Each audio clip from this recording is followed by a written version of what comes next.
Hello, listeners, and welcome to A Geek Tragedy. I'm Stephen, known online as Plague Man for various reasons, and I am your host. I'd like to welcome to the world the most erudite human and my best friend, Holly Properly. Hello, Holly. How are you? Fine, thank you. New background. In my office. Long day. I see. It's a very yellow wall. Have I guessed the colour right? Yeah, you have. Yeah, it's horrible.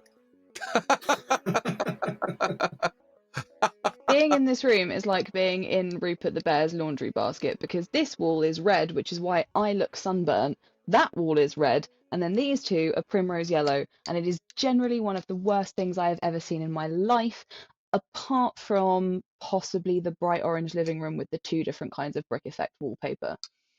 Delightful. Does it have a tartan carpet then, just to finish off the Rupert the Bear Not thing? anymore, I ripped it all out. It did have it? It had a really bad carpet. Who's boo. Rupert the Bear. Who? Rupert. No, it's Bear. Okay. Yes. Bear. Everyone knows his name. No, when I was little, I could only say Bear. Yeah. So he is Bear. Okay, not everybody knows his name then. Well, up until I was 27, then I got it right. Well done, you. Congratulations. And that, of course, is our very own Salvage Man and Craft par excellence, Mark Caudry. Mark, how are you today? I'm okay, although I'm currently in limbo because the order that I have sent off to the States has been held in New York for reasons that we do not understand. So I am just treading water and waiting for feedback. Has it joined a protest march against the orange dictator? Who knows? Who the F knows? But yeah, it's been sitting in New York for a while. Although I may check my emails later and find out from the client that it's actually arrived, and that would be a delightful thing. That's good. Hidden behind the scenes, our producer and long-suffering Kit, who shall we name Kit, or Night Industries 2000, as I've decided we're now going to call Kit. You are often ridden around by David Hasselhoff. Oh, that's delightful. And how apart from weird, how are you, Stephen? My temperature of just over 39 degrees has dropped slightly into the 38 range, so I'm feeling much better than I was when I got up this morning. Oh, you're virtually human. Oh yeah. But here we are. We are good. We are functional. And last time on A Geek Tragedy, or as people who message us keep calling it, AGT. So I need to find some interesting acronyms for that. AGT. What could that stand for? A Geek Tragedy. Yeah, that would be a good one. I like that. I think a great turnip is what I will call it for now. All right, Baldrick. Well, last time on the turnip, we talked about comics. I mean, and in a day, in fact, that sees us remembering the death of Stan Lee 6 years ago, who you went to see. You saw him at Comic-Con? Yes. I wouldn't even. I don't think Mark or I saw him when he was alive. No, only after his death. No, last European appearance. They said he wasn't going to fly again after that. And you can understand why, because the man could barely walk. But yeah, it was lovely. No, you got the touched by a legend, so to speak, in at the end of his life. That's still good. Yeah, it's very cool. So, also in a month where a comic book has been withdrawn from sale by its Belgian publisher after an outcry over racist depictions of black people and hypersexualized images of women, publisher Dupuis announced that his graphic novel Spiru and the Blue Gorgon will be removed from shops after the book caused a storm on social media. Look at that comic book trivia. Wow. So it's not Tintin then? No. It's probably also worth just saying just out loud for people. We are recording this on the 12th of November. Yeah, we are. So, just so you can match your timelines there, gentle listener. I saw a really funny mock-up of Captain Haddock and Tintin wandering along through a corridor with an alien coming out of the wall. And it was the Tintin and the Curse of Nostromo, or Tonton and the Curse of Nostromo. That made me laugh. Tonton, yeah. Well, it's good, isn't it? It's my best accent. It's close. Love it. Use flags and so forth. Oh, good lord! And also, Academy Award-winning actor Tom Hanks has shared his thoughts on comic book movies, suggesting that the superhero stories are formulaic and lack purpose. I mean, they are. Yep, from the man who starred in Forrest Gump, which was... He did that really good one about being stuck in an airport. Okay, Oh, that was really yeah. good. Yeah. And Toys. But I mean, Forrest Yeah. Gump, dear God, that's a But bad no, I film. mean he's right though, because like from my perspective, like comic book movies these days are very much the Mills and Boon of the Mm. cinematic world. They follow a formula and Yep. they are very successful for doing so. Like you can't, like it's not necessarily about, like Not this is how things like graphic novels and comic books get brought into like mainstream, like get loved by everybody, I will say, in Marvel's defence, there are somewhat less heaving bosoms and jodhpurs involved, and pony sadly clubs, so. which is And how I understand Mills and I'd Boon. like to see the Hulk in Bob Prison with his heaving bosom going on. That'd be grand. Hulk heave! And also, Superman's latest Phantom Zone adventure has just opened the door to his original homeland, and he has no idea how. Been announced that Mobius' cult classic Metal Hunt will return in 2025 with topic comics creators including Brian Michael Bendis, Mark Waid, and Peach Momoko. There you go. That's it. That's all I bothered to write down. right, okay. Okay, well, thank you for listening to this episode. Yeah. I thought I'd just do a little bit of No, comic trivia. I like that. I That's like good, yeah. that. I feel like I've learned a thing. We should introduce an on this day element to each episode from now on, I think. On this Yeah. day, blah. So what it's going to be is every week I'm going to say, on this day, last week, we invented the on this day. On this day, a fortnight ago, we invented the on this day. And that'll be what I do. Oh no, don't. How Please very don't do that. Inception. Anyway, we were talking about, we discussed it a while ago. We wanted to talk about comics and we wanted to talk about like kind of our experiences with them. We all kind of vaguely threw some ideas at the wall. And we tried to kind of write a theme that would give us a way to talk about, we'll sort of slot those anecdotes in around experiences and knowledge and little facts. And this weekend, Holly and I had the pleasure of having Lee from Molinarius, who was on the pod a little while ago. Hi, Lee. Hello, Lee. He came down to the gaming club and played some more games with us. And he said he was listening to the pod on the way down in the car, and he said it was very weird because he was driving down, and we got out of the car, and there Holly and I were. Oh. He'd been listening to us. And he thought that was quite a surreal experience. It's like you've stepped out of his speakers. Actually, the direct comparison that he made was it's like when you're going to a gig and you're listening to the band in the car on the way there. And I was like, that's kind of cool. Yeah, we're a band now. No. We're band adjacent. But he did say that he learned stuff. Well, we are band adjacent. We make noise. We make noise and other people listen to it. Make noise on Spotify. Great. Is that the name of our first album? Which bit? I think all of those bits might already be. Band adjacent's pretty good. Cool. We ever go on tour properly somehow, we'll call ourselves band adjacent. The band adjacent tour. That'll be on the back of Lee's jumper now, along with everything else. But he said, I think it was him. It might have been Lanners, if not, because Lanners also listens to this, and he came down. Hello, Lanners.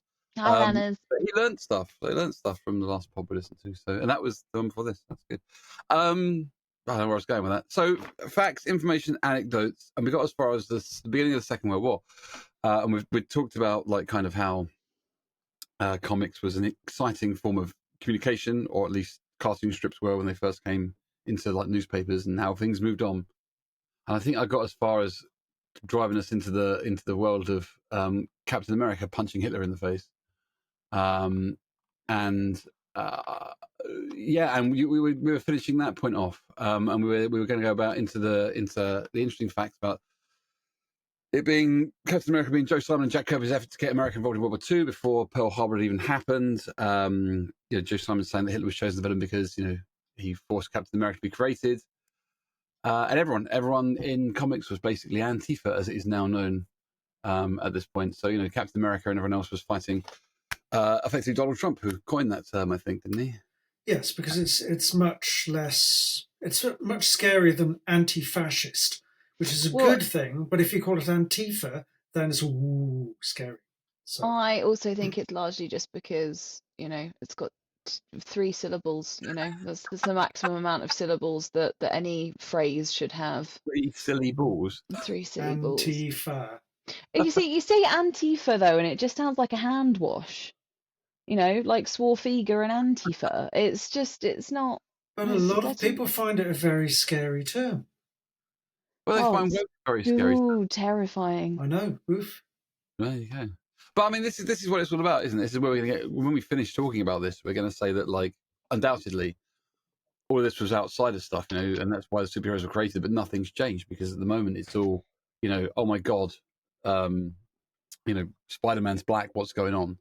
This is so woke and stuff. Hello, Sully. But back then it was, Captain America was created by, in New York by Jewish immigrants, and the first comic book superheroes were mythic saviors who would combat the Nazi threat. They speak to the dark politics of their time, right? Absolutely, yeah.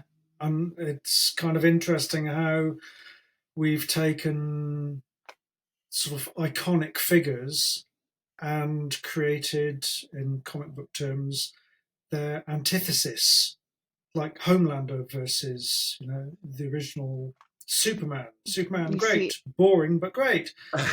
Homelander, evil bastard, but interesting.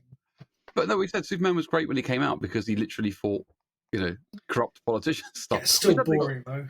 I think it would have been great if he'd actually thrown them through windows. What's up, Beans? I think antithesis definitely has too many syllables. Oh. Of a Trump, certainly.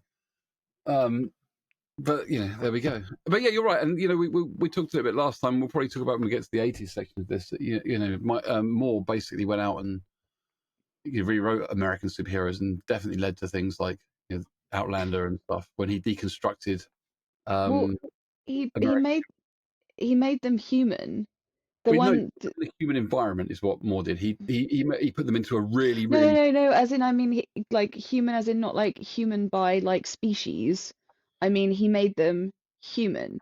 Like Superman can like appear human for all intents and purposes, and he can hold down a job and he can bang Lois Lane. But ultimately, he doesn't have that same kind of like morality going on. He's not morally grey. And the thing that Moore did that made all of them so exciting was turn them into people. Mm-hmm. He turned them into people. I mean, you look at things like I had a really good example of this. I was thinking about this earlier, but like you look at like there is not a single redeemable character in some comic book settings. He made them sexually impotent. He made them mad, and he made them fascists. Is what he did. Yeah. And because it was the early 80s when he made them. I know we're right off topic here. Well, we are kind of on topic, but there was, anti-Thatcher and anti-Reagan vibes were dripping off of his work right at the time. So, it was all very kind of, I hate this.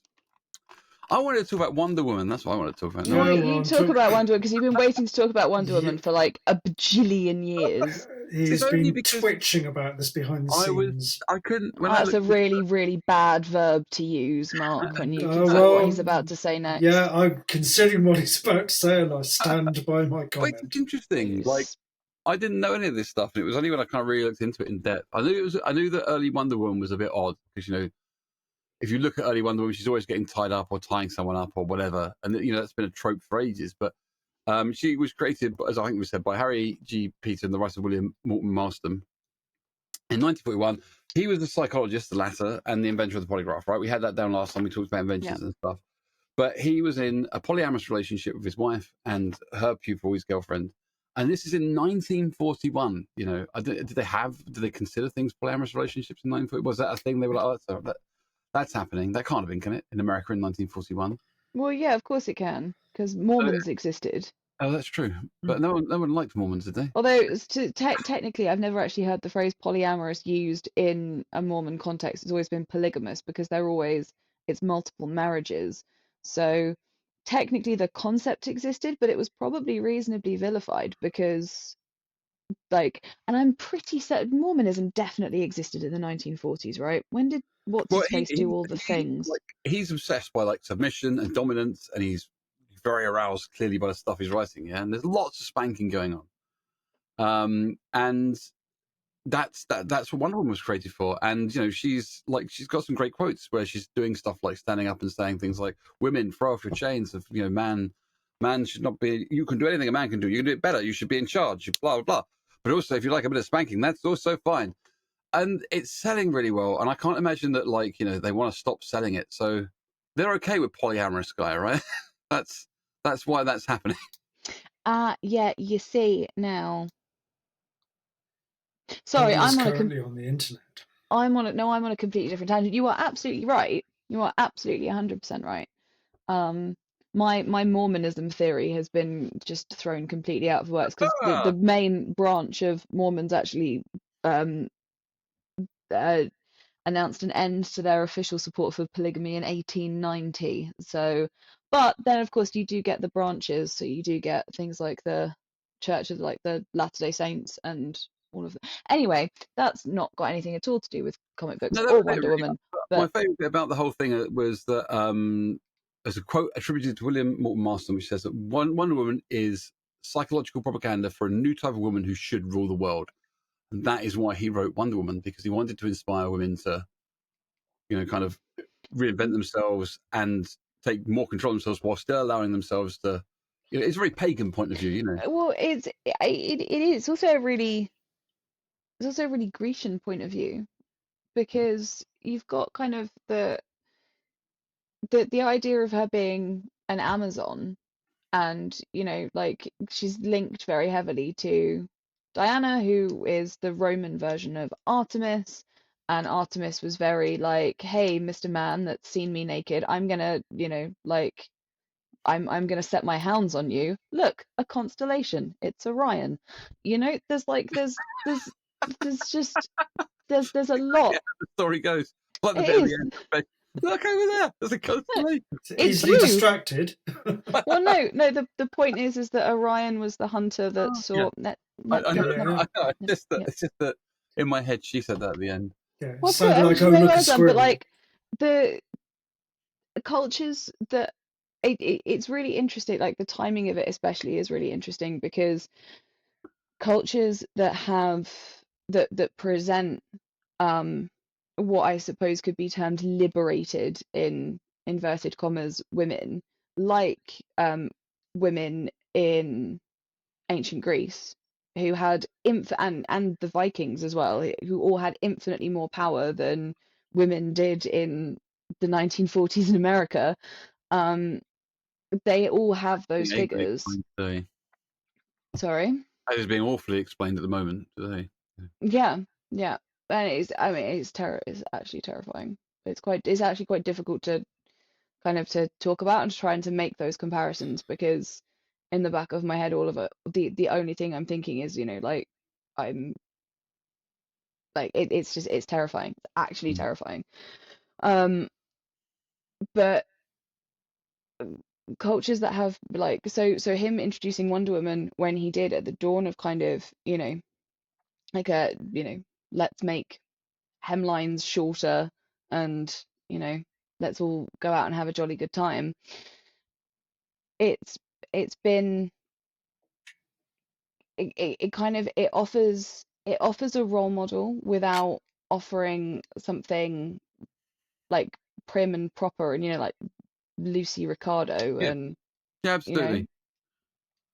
It's a proper human being. yeah. It's a shape of human being in the world rather than like an idea. Yeah. No, exactly. Rather, and there's very little at that point in time. There would have been very little that was stereotypical about Wonder Woman. Obviously, there's a lot of, like Wonder Woman has become quite or the idea of Wonder Woman has become like a bit of a trope through modern media. I mean, you know, you can find comparisons, and quite often they lead you back Mm-hmm. to Wonder Woman. But at that point in time, the only role models that women really had were their own relatives who weren't necessarily particularly well, like didn't actually really have like a lot of power, and characters in novels and the perfect housewives on TV. And this, you know, leaving home and becoming an Amazon probably isn't like a, bona fide career path, but it's more of a, I think it's more of a moral role model, more of like a kind of character role model rather than a, follow the way that my life is. Here's my invisible plane. Yeah, Mark. I was going to kind of play a bit of devil's advocate here and say that was the character not created by two men or one man? Well, just because Yeah. something's created by men, it doesn't mean it can't be good for women. No, exactly. But I'm saying, right, what was the readership? What was the female readership of comic books at that time for a character? No, for a character that was created by men, who was, provocatively costumed. Was there potentially not an element of male wish fulfillment going on there as well? I don't know because I haven't researched it, but it struck me that okay, you're saying all these wonderful things about Wonder Woman, but I wonder whether this is something we are projecting from now back to then, and whether that was actually the reason for her being created at the time. William Moulton Marston certainly wanted Wonder Woman to be a powerful woman, right? Mm-hmm. That he definitely wanted. But the fact that he stuck in the whole, he was obsessed with submission dominance, but that doesn't mean that of women. He was obsessed with that kind of. If you liked it, go for it.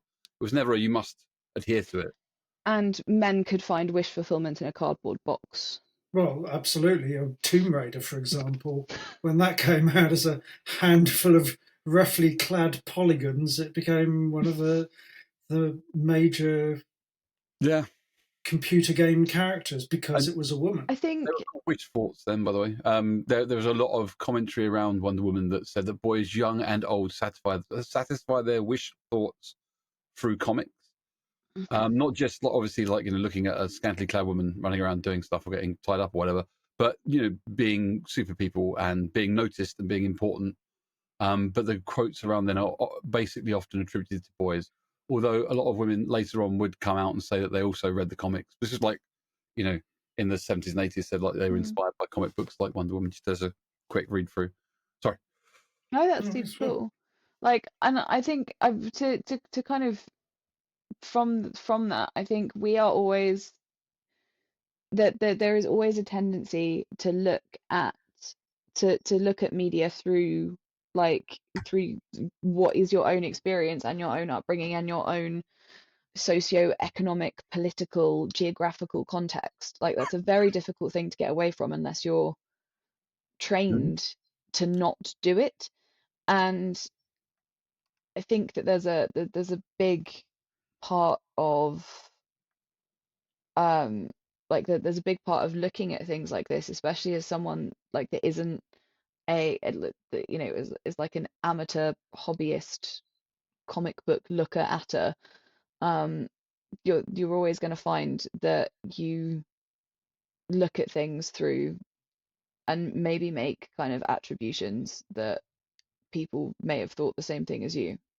Yeah, that was kind of what I was wondering, whether we were looking at it from a perspective where you would think, except for recent election results, that some sort of desire for equality and strength was a global requirement or desire. And we're looking back upon an era which wasn't necessarily quite like that. I have no specific opinions on it myself. It's just something which occurred to me while we were talking about it. Because I think we can kind of walk on into the 50s, because a lot of these issues kind of came up in the 50s, and we can talk a little bit about after the war. Things really changed, not just for the reasons we're talking about here. And I mean, I'm sure we can make an episode out of this discussion we're having right now. I can sense it kind of moving on. No, it's a good thing. It's a good thing. But I think we could definitely have it another day.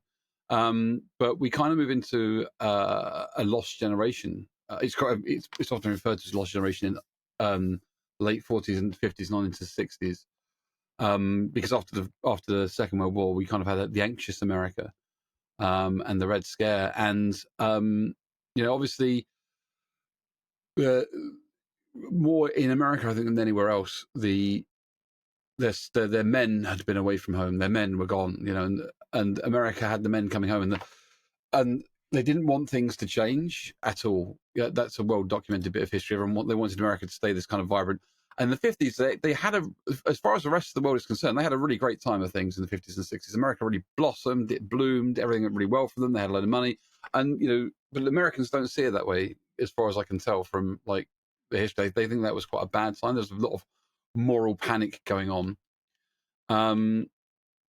You had like the youth cultures appearing. The phrase juvenile delinquency is kind of turning up. For the first time ever, you've got this generational divide between being a child and being an adult going on in America. You've got this, the rock and rollers and the whatever. And America fires, its first salvo, and the comics are the ones that get killed. And it's largely, a lot of it is down to one particular dude who was called Frederick Wortham, who wrote a whole doctrine and thesis. He's a psychologist who had no real affiliation with comic books and such, but he wrote a lot of, that comics were at the roots of juvenile delinquency. And he wrote a lot of stuff like, the villain threatens to flog the half-naked heroine. The beautiful girl is beaten to death on the sacrificial altar. All this kind of stuff was written by him. There's a lot of, Batman is homosexual, and, because he's got his young psychic Robin and is corrupting the youth of America going on, people started burning comics because of this fear. And that's probably a good place to start talking about, well, exactly what I just went through. Because EC Comics was a big example that I know we kind of wanted to talk about. I mean, Holly's shaking her head. I mean, have you got? Yeah, it's just it's nothing. It's nothing new, is it? It's just the format, like. Yeah. It's like, hey, those ladies are saying things we don't like over there. Let's burn them as witches. Like, oh, I don't like this book particularly. Let me just burn that quickly. Don't like this comic book. That's causing like, and it's always about corrupting. Like the narrative is always like, we need to I am offended by this thing, or I don't like this thing, and it is corrupting the children. All of the next generation are gonna be, like they like D&D, like video games, like they're all going to be serial killers. You could rephrase that and say that it's making those children think differently to me. Exactly. That's the whole premise, isn't it? It's a denial of progression. It's a denial of progression. Anything that could be considered progressive, anything that puts forward progressive ideas, anything that changes the status quo, that is largely, and I hate to, but that is largely put forward by, white men, is. No, we did it. You you did. But anything that is put forward and has maintained itself as the status quo, if something challenges that in any way, shape, or form, it is deemed to be a corrupting force to children. Get this back on track. Okay, can I just a quick one on that? Yeah. Is you mentioning progressive to the point that now progressive is a bad word in American politics. The progressives, just look at that word. Do you know what that word means? No, it's a bad word. It's a scary word. It is bad in the context of prog rock, though. I'd dispute that, but let's not go off on too much of a tangent. See, then you are the people of America in the 1950s, Holly, by saying that, because the problem hadn't been before. Like, you're right, it had been women talking nonsense. They need to be burned at the stake. Gosh, bloody witches. Right? People of colour coming in, taking people's job, whatever. But it was usually a group of people that they could identify with that was, completely separately different from who they were. But in this example, for the first time, and I don't know if it was forever, but I certainly think it was the first time America had ever experienced it.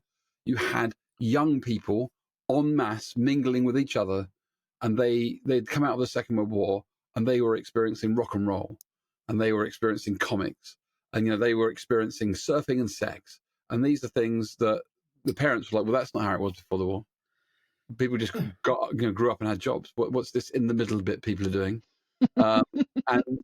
And all of these people like Frederick Worthams were like, well, We can't fight rock and roll because there's too much money in it.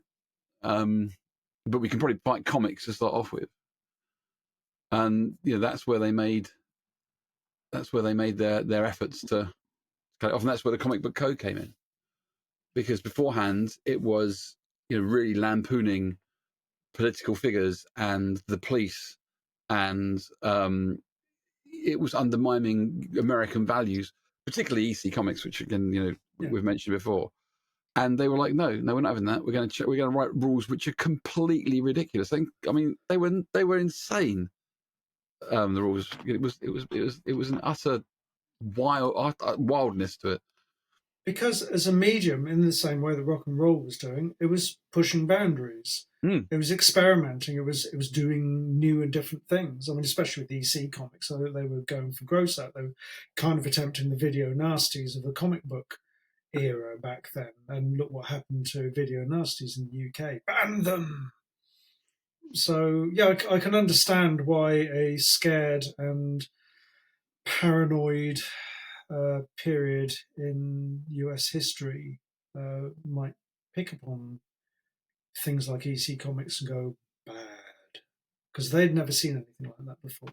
No, it killed comics, right? So like EC Comics were artistically beautiful, right? They were something that hadn't really been seen before. They were wonderfully gross.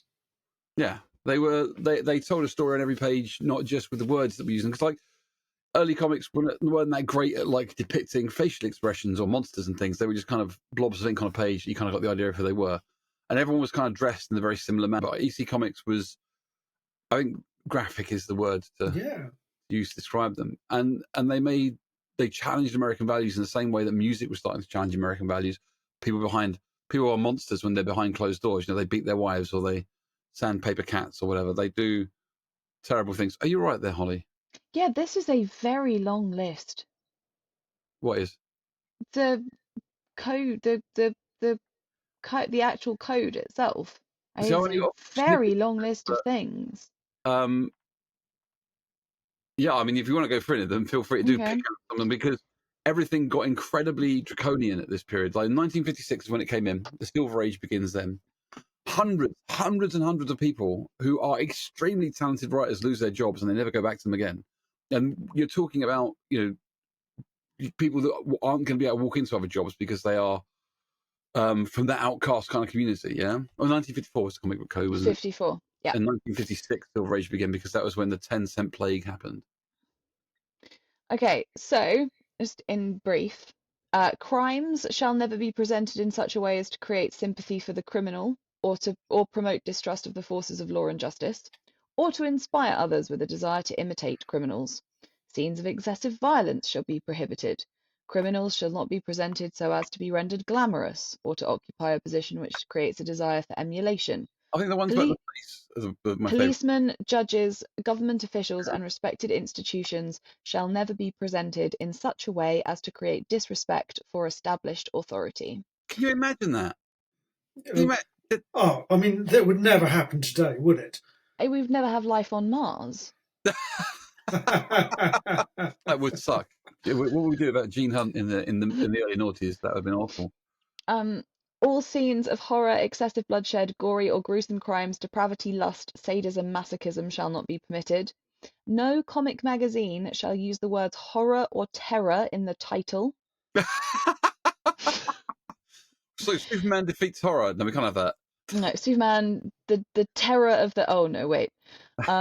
All lurid, unsavory, gruesome illustrations shall be eliminated. But here's the thing, right? How do you quantify that?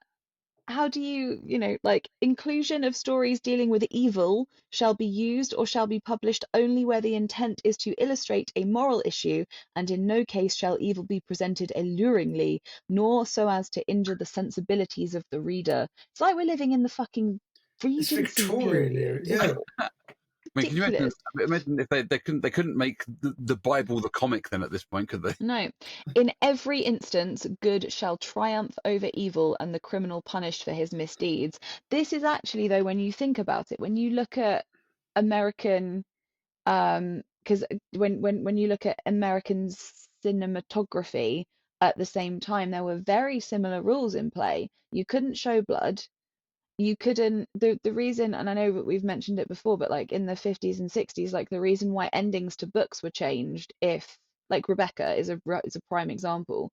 The ending to Rebecca was changed when Hitchcock made it because the main character basically murdered someone and got away with it, and American cinematography was like, no, that can't, that's not allowed. He has to either be punished or you have to show Oh yeah. that he did not do it.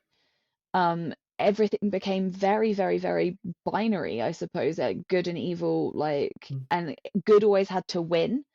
And I wonder if that kind of actually has had something of an impact on the national psyche. Oh, absolutely. I was going to ask you, if good always had to win, was it always an American good that had to win? Well, I mean, let's Well, it scenes. would be Russia, wouldn't it, at the time that would be the enemy? It wouldn't be like Islam or whatever else is going on at the moment. It would be Red Scares happening. Yeah. Russian people would be defeated, yeah. You can only define a good guy by the bad guy. Uh-huh. Okay. Scenes dealing with or instruments associated with Walking Dead, torture, vampires and vampirism, ghouls, cannibalism, and werewolfism are prohibited. Oh. Yeah, Mark, you would have hated it. That's like lots of your favorite things. Profanity. Good old cannibalism Caudry, as they call him. Oh, well, yeah. Excuse me. Profanity, obscenity, smut, vulgarity, or words or symbols which have acquired undesirable meanings are forbidden. Undesirable meanings. Arse. What, like Antifa or progressive or left? Woke. Females shall be drawn realistically. Woke at this point means doesn't it mean race? It means anti-racism. Yeah, it's aware of aware of the struggle of people of color. Basically, I think is kind of how that originally started. Because this was used by kind of people of color at this point, and by the time we got around to using it, they were like, "We don't use that word anymore." That's like, and we're like, "Oh, we've got it now. We're going to make it stupid. We're going to make it mean." Suggestive. Like, now, white people. I know. We suck. Suggestive and salacious illustration or suggestive posture is unacceptable. Nudity with meretricious nudity with meretricious what? Purpose and salacious postures shall not be permitted in the advertising of any product. Clothed figures shall never be presented in such a way as to be offensive or contrary to good taste or morals. Okay, we just read out the whole thing. Yeah. The last one is really interesting to me. Seduction shall never be shown or suggested. Lorks. Wow. No, lack of lorks. And that, fellow listener, is how he got peanuts. Hey, I liked Peanuts. There was nothing salacious about Peanuts, though. There was nothing salacious about Peanuts. Although we never know what happened in Snooky's kennel. And also, there were a lot of adult women showing their ankles. That's true, but it did lead to the bit where Xander does the Snoopy dance in Buffy. Sorry, random bit. Yes.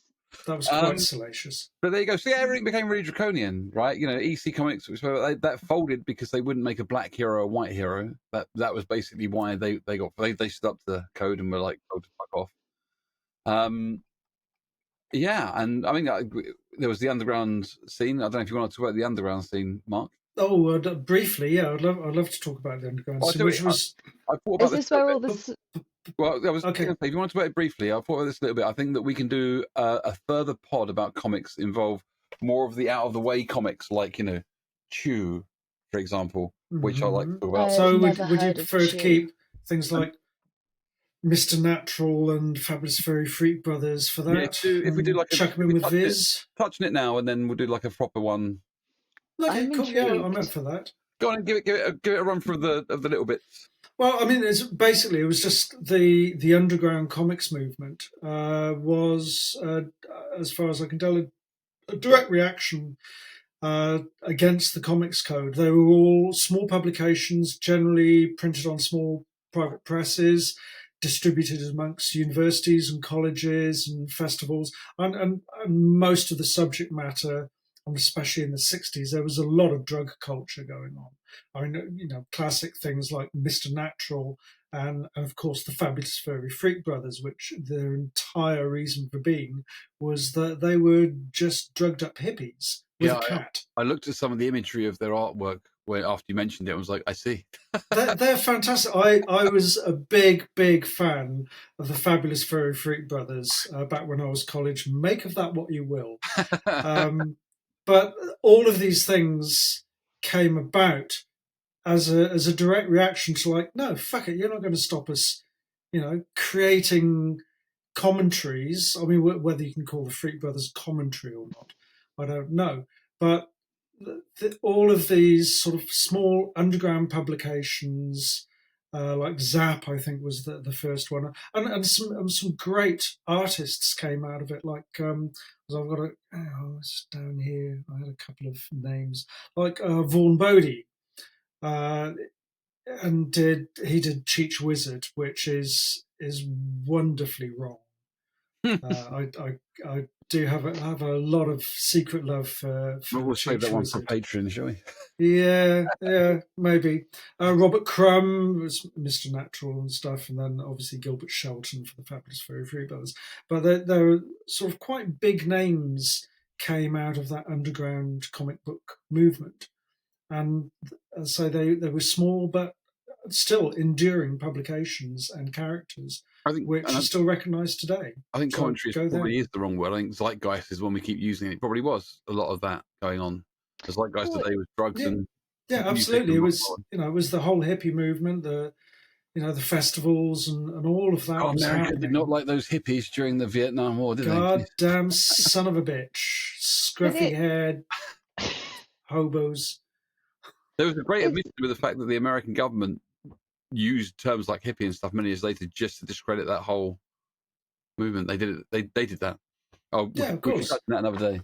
Well, I mean, we've touched a lot in this episode on the use of terms, derogatory terms, to define the things you don't like. Yeah, of that whole creating labels. Maybe we should do a pod on that at some point. Yeah, maybe we should. But a that lot of that sounds happened. Exhausting. It's going to be emotionally tense, I think. But I mean, like, it's one of the things that I really love about like American culture through the ages, right? Like, no matter what is thrown at them, like prohibition, let's just take it all underground. Can't have salacious comics, let's just take that all underground too. Like, there's a tenacity there that I really admire. Like if you tell me I can't have something like booze and comics, I mean, I would be sad, but I wouldn't go and create like an entire network of smugglers to get it. But we would certainly turn the bathtub into somewhere we made gin, though. Oh, I definitely make bathtub gin. Absolutely. But is that uniquely American, or is it just that we celebrate it more? I think it's more widely. I think there because might be a few smuggling points down on the Devonshire coast that would. Oh, do you know? Very good Devonshire accent, but you get the idea. Yeah. It's a bit more Cornwall, really. It is a bit more Cornwall, isn't it? It's probably quite a few smuggling points there as well, right? Oh yeah. But no, like I think it's just because it put into the public eye. I think more for things like for things like prohibition, for definite. And okay, look at the other side of that. Is it also because America has come up with these prohibitions for so many different periods within its life, through alcohol, through witchcraft, through we've never banned anything in this country, through salacious content. Don't let Mary Whitehouse hear you say that. Well, no, but there was still a lot of kickback to Mary Whitehouse. For anybody who doesn't know about Mary Whitehouse, don't bother to read up about her. She was just. I think we mentioned her briefly in the Nightmare. We have mentioned her before. Yes. Anyway. So we should probably we're going to run out of time for this episode in a minute. And it's been, and I don't want it to end because it's been a really good commentary. Don't make it end. Let's see if we can finish the 50s and the 40s and stuff. Because all this was going on, right? So the Silver Age happened, everything gets draconian, blah blah blah. I think the worst thing that came out of that was, like the 10-cent plague was really bad for comics. Obviously, the world in general was bad for the shit that was coming out of America at the time. And it caused, a lot of the publications that were around then to collapse and die. But it is when the Marvel era kind of came into the world, because it is now that all of the Marvel characters kind of blossom, right? There have been a few Marvel characters beforehand, but the 60s and the 70s were Marvel's time. And it was all about double identities, right? Empathy for outsiders. Superman originally was kind of this really nebbishy kind of Jewish guy, and now it's Peter Parker's turn. And everyone, for some reason, had alliteration to their name, which no one really kind of understood. Why? Reed Richards, Peter Parker. Yeah. And the one that annoys most people, Millie the model. Millie the model. Who the Mhm. fuck Is is that Millie the like model? Minnie the Minx? I don't know. Maybe. No, I kind of want to focus on like kind of the stuff that we talked about today. I really want to focus on that. I really want us to talk about kind of how people have been attacked and how comics kind of fought back against it. And whilst we could bring the Beano into that, it's not really doesn't really sit in the same kind of ballpark figure. But I would like to talk about kind of the comics that we did do. We read when we were kids as well. That is definitely something I want to talk about. But yes, all of that happens. We still kind of got. I was going to say, it's got those kind of very Jewish vibes going on. But do you know when the first Jewish superhero actually kind of turned up? Oh, it's going to be way later than I think it is, isn't it? I don't know. Tell me. As far as I'm aware, anyway. Kind of particularly in Marvel and DC at least. Go on. No. It was Kitty Pryde in 1979. Really? Wow. Okay. She was the first out and out Jewish character. Yeah, as far as I know. That was about an hour's worth of research the other day. But I found out a lot about the X-Men, which I want to talk about next episode, because I was absolutely blown away when I found out exactly what Chris Claremont based the X-Men on. And it's incredibly relevant to today's time. Oh, that's exciting. Next time, no. I hope you've had an excellent listen. Next time we are going to carry on talking about comics. I hope you've enjoyed this, because I know that usually we're quite flippant and frivolent and silly, and there's been some of that in here, but I think we're talking about some things that really bother us in the world. So we've also been quite grrr, maybe we could probably be more grrr if you wanted to. I'm quite happy with my current levels of grrr. Yeah. There's enough grrr in the world at the moment. We'll be back next week with, hopefully, I'll be in better fine form, fetlock and fettle, and my temperature will have gone away. Holly will be even more beautiful than Holly already is, and Mark won't be on fire. So it's goodbye from me. It's goodbye from me. And it's goodbye from me. Avengers disassemble. Like poorly put together furniture. Take care of each other and have an IKEA week. Much love. Take care of each other. Bye. Music, superhero music. You have been listening to A Geek Tragedy with me, Plague Mantle, and my best friend, the excellent Holly Properly, and our actually famous guy, Mark Caldery. If you like this, there is plenty more at patreon.com/A Geek Tragedy. Production is by Kit Brutnell. Our logo and artwork is by markcaldery.com. Music is by Borislaw Kozielski. Follow us on Instagram and Facebook at A Geek Tragedy. Email us at geektragedypodcast@gmail.com. Subscribe, leave us a rating and a review. And don't forget to tell all your geeky friends. Also, a big shout out to all of our genius geeks. We adore each and every one of you. And of course, much love. Take care of each other.